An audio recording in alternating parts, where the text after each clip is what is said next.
Simple interest और compound interest. बहुत simple chapter है, लेकिन ध्यान से करना है, समझने का चैप्टर ज्यादा है ये, कैलकुलेशन पार्ट इसमें कम है। ठीक है। अब साधारण ब्याज क्या होता है? मान लिया कोई भी बैंक है, मान लिया पीएनबी बैंक। ठीक है। उससे आपने पैसे लिए, लोन लिया। कितने का? मान लिया 1,000 रुपए का आपने उससे लोन ले लिया। ठीक है। ये कोई ए बंदा है, इसने 1,000 रुपए का लोन ले लिया। अब जो ये बैंक को वापस करेगा, 1,000 तो नहीं करेगा, बैंक कुछ ब्याज लगा के लेगी इसके ऊपर, है ना। अब वो ब्याज मान लिया है आपका 1,000 पे, कि 200 रुपये उसने ज्यादा दिए, यानी कि टोटल कितना दिया उसने? 1,200 बैंक को वापस दिया। इतना क्लियर है यहां तक? Yes sir. तो 200 क्या है ये बैंक का प्रॉफिट है। यही इनकम है बैंक की, और तो कुछ है नहीं इनकम। तो 200 क्या है? ये बैंक का प्रॉफिट है। ठीक है। जो अगर प्रॉफिट लॉस की बात करूं मैं, तो 200 प्रॉफिट है इसका ये, कि मान लिया इसने हम्म। 1,000 में कोई चीज खरीदी थी, 1,200 में बेचा है, तो 200 क्या है? इसका प्रॉफिट है। ठीक है। या फिर इसने 1,000 में कोई चीज बेची थी, ठीक है, और 1,200 में इसको वापस मिल रहे हैं उसके, कि 1,000 में इसने कोई चीज ली थी, 1,000 इसके पास थे, अब 1,200 इसको वापस मिल रहे हैं, तो 200 रुपये क्या है? बैंक का प्रॉफिट है। और इस प्रॉफिट को क्या बोल दिया गया है? इंटरेस्ट, ब्याज। ये प्रॉफिट ही क्या है? ब्याज। ठीक है। अब जो 1,200 इसने रुपए वापस दिए हैं ए बंदे ने, तो ये है इसका अमाउंट। अमाउंट मतलब मिश्र धन, कि इसमें जो 1,000 रुपए लिए थे और जो प्रॉफिट है, दोनों मिश्रित हैं, दोनों वैल्यू, तो इसको क्या बोलते हैं? मिश्र धन।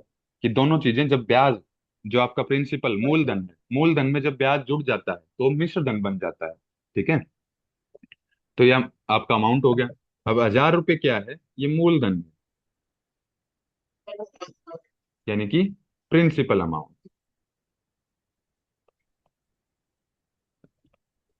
इतना क्लियर है यहां तक? Yes sir. अब इससे यस सर। एक चीज पता लगी यस आपको, सर। कि जो प्रिंसिपल है इसको पी से डिनोट कर लेते हैं, और अमाउंट को ए से, और इंटरेस्ट को आई से। तो जो पी है, वो आपको पता है कि अगर पी में हम जोड़ दें इंटरेस्ट, तो किसके इक्वल आ जाएगा ये?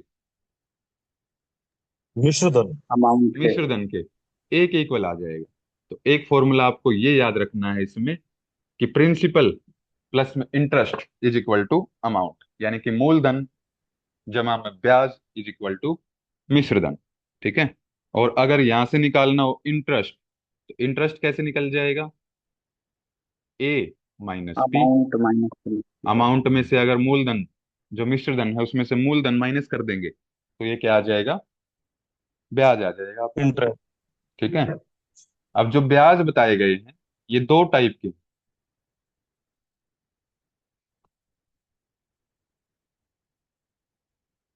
सिंपल इंटरेस्ट, साधारण ब्याज, और कंपाउंड इंटरेस्ट। अब जो क्वेश्चन आते हैं वो 90% आते हैं सिंपल इंटरेस्ट पे। कंपाउंड इंटरेस्ट पे बहुत कम क्वेश्चन पूछे जाते हैं। चक्रवृद्धि ब्याज। ठीक है। अब इसमें कुछ चीजें हैं वो याद रखेंगे, कि जो सिंपल इंटरेस्ट होगा वो हर साल का सेम होगा। ठीक है। मान लिया आपने 1,000 रुपये लिए हैं, और एक साल का उसका ब्याज बनता है 100 रुपये। तो पहले साल का उसका ब्याज 100 रुपये होगा, दूसरे का भी क्या होगा? 100 रुपये, तीसरे साल का भी क्या होगा? 100 रुपये। ठीक है। और जो चक्रवृद्धि ब्याज होता है, ये ब्याज के ऊपर ब्याज। ठीक है। कि मान लिया 1,000 रुपये उसने लिए थे पहले साल, कितना? मान लिया 100 उसका ब्याज है। ठीक है। और दूसरे साल क्या होगा? 100 नहीं होगा, कुछ अमाउंट बढ़ के होगा, मान लिया 120 होगा।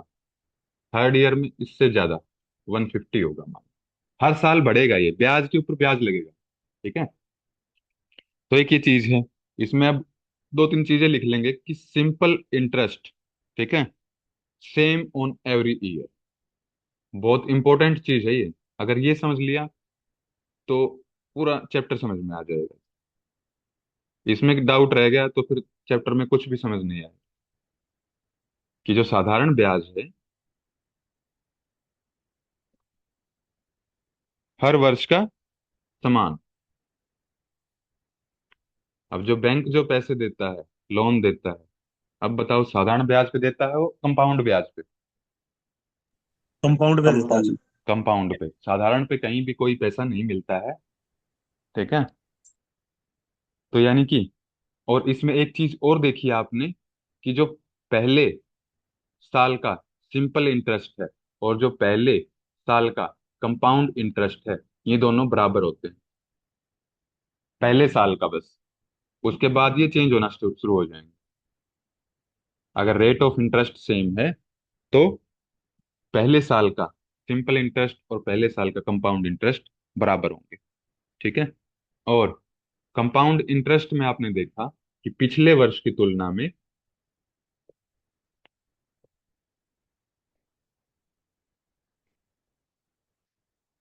बढ़ता है, ये सेम नहीं रहेगा। ठीक है। अगर मैं एक छोटा सा चार्ट बनाऊं इसका, तो क्या हो जाएगा इसका चार्ट, कि मान लिया ये सिंपल इंटरेस्ट का है और पहले साल का आपका इतना ब्याज था, तो दूसरे साल का भी सेम रहेगा, और तीसरे साल का भी सेम रहेगा, और चौथे साल का भी सेम रहेगा। यानी कि जो इसका ग्राफ रहेगा इस टाइप का रहेगा, समान। और अगर कंपाउंड इंटरेस्ट का बनाए तो इसका क्या होगा, मान लिया पहले साल का आपका ब्याज था इतना, दूसरे का थोड़ा सा ज्यादा, तीसरे का और ज्यादा, और चौथे का और ज्यादा। यानी कि जो इस तरह का ग्राफ बनेगा आपका, वो बनेगा कंपाउंड इंटरेस्ट का, चक्रवर्ती ब्याज। यहां तक किसी को कोई डाउट? जी सर। ठीक है जी। अब फॉर्मूले हैं इसके, वो ध्यान रखेंगे कि सिंपल इंटरेस्ट का फॉर्मूला क्या है, साधारण ब्याज निकालने का क्या मूल फॉर्मूला। ओके बस।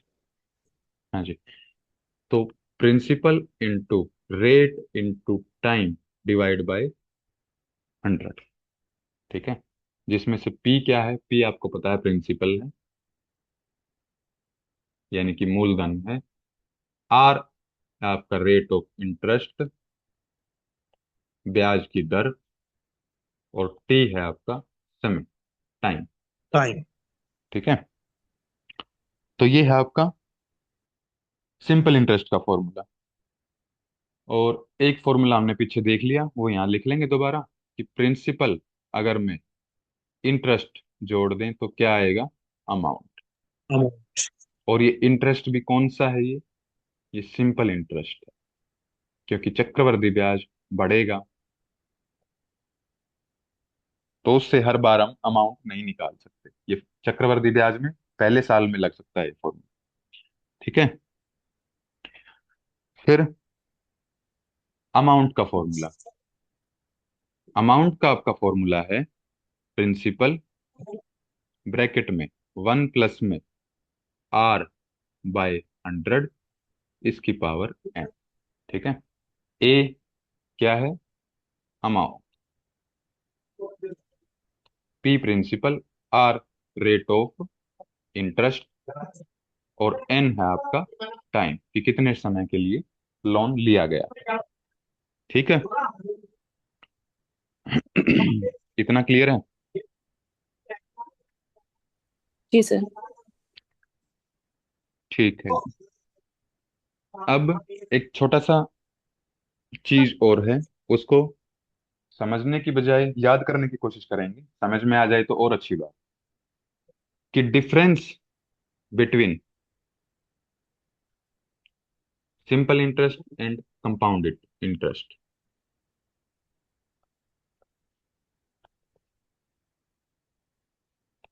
कि आपको 2 साल का साधारण ब्याज और चक्रवृद्धि ब्याज में डिफरेंस पूछ ले कितना है। ठीक है। इसको हम डिनोट कर लेते हैं डी से, तो इसका क्या फॉर्मूला होगा, 4 2 ईयर्स। जो कॉमनली क्वेश्चन पूछे जाते हैं 95 99%, वो या तो 2 साल का आएगा आपका, या आएगा 3 साल। तो ये फॉर्मूला कैसे कैसे बने हैं इस पर ध्यान नहीं देंगे क्योंकि पूरी लंबी कैलकुलेशन है, तो फॉर्मूला यही निकल के आएगा उसका। अब सीधा सीधा याद कर लेंगे इसको। तो PR² डिवाइड बाय 100 का स्क्वायर। ठीक है, ये 2 साल के लिए है, फॉर 2 इयर्स। और ये है आपका CI - SI।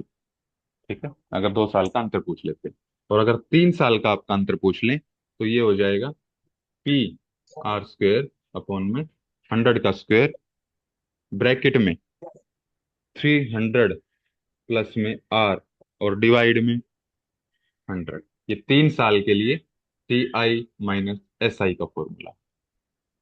ठीक है,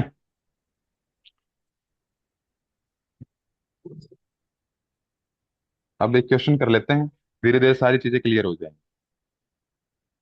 मान लिया आपका प्रिंसिपल अमाउंट दिया है,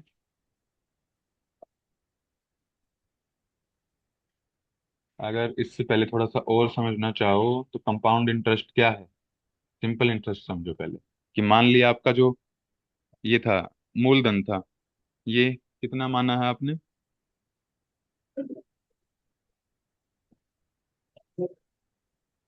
1000 रुपये। इस पे ब्याज जुड़ा X%, यानी कि X क्या है, रेट ऑफ इंटरेस्ट। ठीक है, और दूसरे साल का भी X%, तीसरे साल का भी X%। साधारण ब्याज हो गया, ये सिंपल है। कंपाउंड इंटरेस्ट क्या होगा, 1000 आपने अमाउंट लिया, ठीक है, और इस पे पहले साल में X% ब्याज जुड़ा, इससे अगले साल में क्या होगा, X% तो है ही है, प्लस में X का X%, कि ब्याज के ऊपर ब्याज। ये है इसका मतलब, कंपाउंड इंटरेस्ट का मतलब कि X तो है ही है, ठीक है, X में X का X% भी जुड़ेगा, वो कंपाउंड इंटरेस्ट। ठीक है, थोड़ा बहुत डाउट हो तो क्वेश्चन करते टाइम आ जाएंगे समझ में। ठीक है, समझ में आ गई है तो और अच्छी बात। अब जैसे मान लिया इसमें एग्जांपल ले लो कि रेट ऑफ इंटरेस्ट कितना है, 10% है रेट ऑफ इंटरेस्ट मान लिया। ठीक है, तो पहले साल का क्या हो जाएगा, ये ब्याज।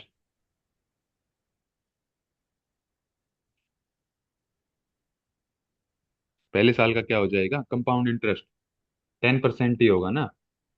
और सेकंड का क्या हो जाएगा कि 10% प्लस में 10% का 10%, कितना हो जाएगा ये। तो अगले वन। साल दूसरे साल में जो ब्याज जुड़ेगा वो कितना होगा,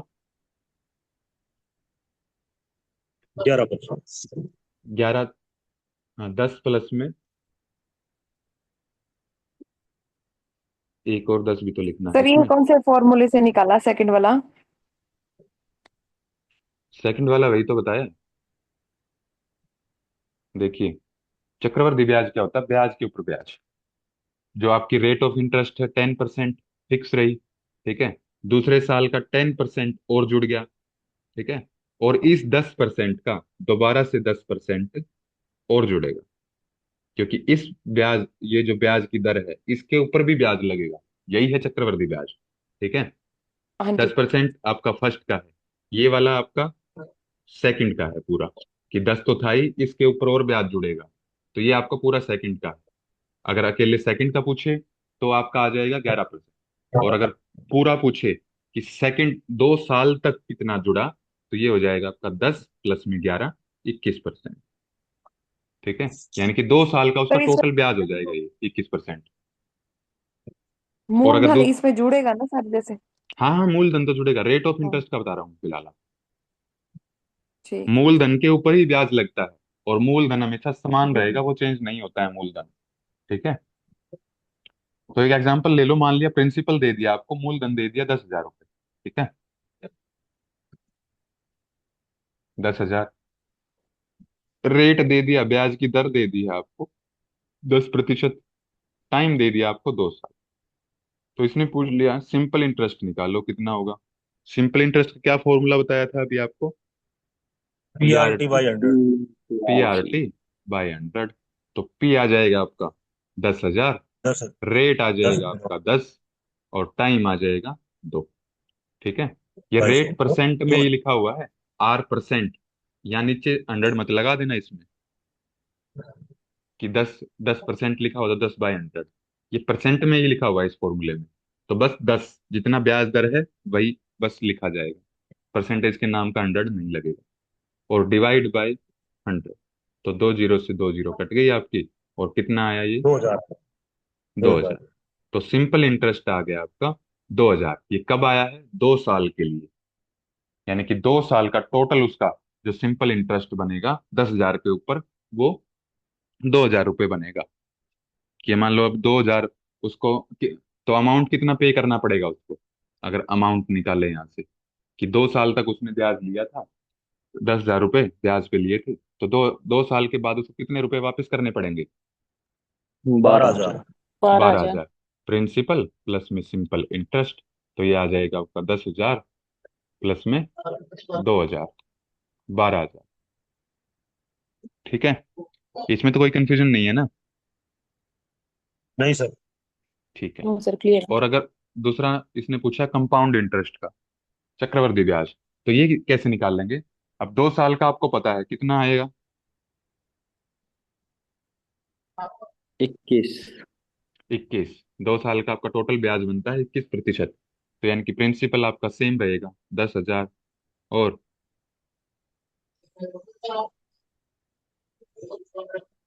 21/100, क्योंकि इस RT रेट भी हमने इसमें लगा लिया है, और टाइम भी इसमें कैलकुलेट कर लिया है 2 साल का, तो 21/100।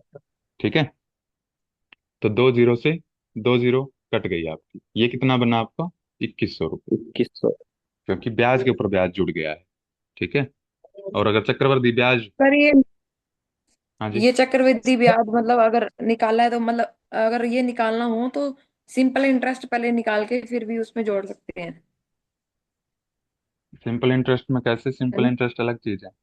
जैसे सिंपल इंटरेस्ट उसका 2,000 आ गया, तो हाँ, हमने उसको सीधा ही उसको जैसे फॉर, हाँ वो सब अभी कंपाउंड चक्र, इंटरेस्ट निकालना है। ठीक है, हाँ, ठीक है, आज ठीक है। आज आप ध्यान दो सिंपल इंटरेस्ट पे। ठीक है, कंपाउंड इंटरेस्ट का मैं वैसे भी छोटा सा टॉपिक ले रहा हूँ, लेकिन ये मेन डिस्कस करेंगे हम कल।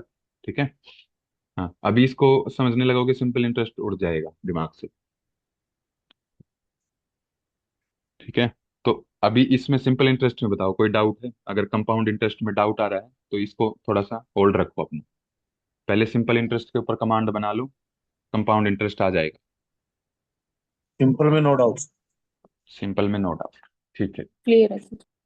फिर पहला क्वेश्चन है आपका। ठीक है, how much time will it take, time पूछा है, for an amount of RS, principal दे दिया आपको 450, yield ₹81 as interest at rate of interest दे दिया 4.5% पर एनम।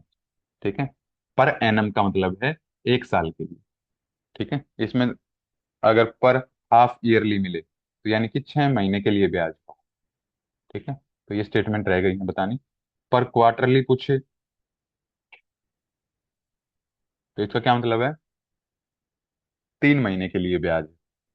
ठीक है, और पर एनम पूछ रहा है तो पर एनम यानी कि पर एनुअली, साल के लिए 4%, 4.5% की उसकी ब्याज की दर है। ठीक है, अब इसने पूछा क्या है? प्रिंसिपल दे दिया आपको, रेट दे दिया, और क्या पूछा है? 81 रुपए ब्याज के रूप में प्राप्त करने में लगेंगे उसको, कि कितना समय लगेगा। अगर 450 रुपये उसने अमाउंट लिया है, तो 81 रुपये उसको ब्याज में देने हैं, तो अब उसको कितने समय के लिए वो लोन लिया है? ठीक है, यानी कि एक 81 क्या दिया है आपको? इंटरेस्ट। Interest, simple interest. ठीक है, सिंपल इंटरेस्ट आपको दिया है 81 रुपये, कि 81 रुपये उसको ब्याज में देने पड़े 450 के ऊपर, तो उसने कितने टाइम के लिए वो लोन लिया है, तो ये पूछा है इसने। तो फॉर्मूला लगा दो सिंपल इंटरेस्ट का, क्या है? PRT/100। SI आपको दिया है 81, P आपको दिया है कितना? 450। रेट ऑफ इंटरेस्ट उसने दे दिया 4.5, टाइम पूछा है चार आपसे, सौ डिवाइड बाय 100। तो टाइम निकाल लो यहाँ से, क्या आएगा? T is equal to 81 into 100 divide में 450, 4.5, पॉइंट हटाएंगे तो ऊपर 10। अब इसको सोल्व कर लो, क्या आएगा? चार 4 आ गया सर। 4। तो इसका आ जाएगा 4। 4 क्या आया ये? टाइम आया सर, 4 साल। 4 साल, हाँ। तो 4 साल तक उसने अगर 450 रुपये यूज किए हैं, तो इसका ब्याज कितना बनता है? 81 रुपये। ठीक है। अब इतने, इसके बाद आपके थोड़े से प्रैक्टिस क्वेश्चन हैं, अगर करना चाहें तो कर लेंगे, लेकिन जो फॉर्मूले और जो कंसेप्ट बताए हैं उनके ऊपर ज्यादा फोकस रखेंगे। वो पूरा याद होने चाहिए और आपको समझ में आने चाहिए। कोई डाउट लगे तो कल पूछ लेंगे। कल क्वेश्चन इसके लगभग सारे निपटाने की कोशिश करेंगे कि परसों तक ये लेक्चर ना जाए, क्योंकि कुछ इंपॉर्टेंट है ये आपका। ठीक है जी। तो इतना ही रखते हैं आज का। ठीक है फॉर्मूले और वो सब सर याद आगे करके जो मिलेंगे। हाँ जी। सर ये आगे कंटिन्यू चलती रहेगी ना क्लास, जैसे ये अब आप लास्ट चैप्टर करवा रहे हो, तो आगे मतलब प्रैक्टिस हाँ, नई करवाते यूनिट, रहोगे आप? यूनिट दूसरी शुरू होगी जी। यूनिट में अगर आपको मैथ के डाउट्स आते हैं, वो अपना प्रैक्टिस करते रहिए। डाउट्स